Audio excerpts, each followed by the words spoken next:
சாம்பாருக்கு தேவையான காய்கறிகள் கத்திரிக்காய், உருளைக்கிழங்கு, கேரட் எல்லாம் ரெடியாக உள்ளது. தக்காளி, மிளகாய், சாம்பார் தாளிக்க வெங்காயம்,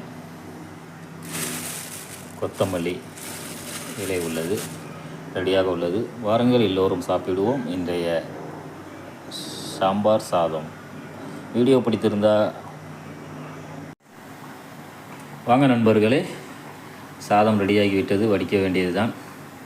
அடுத்து சாம்பாரும் இன்னும் 5 நிமிடங்களில் ரெடி. ஓகே, சாப்பிடும்போது பார்ப்போம்.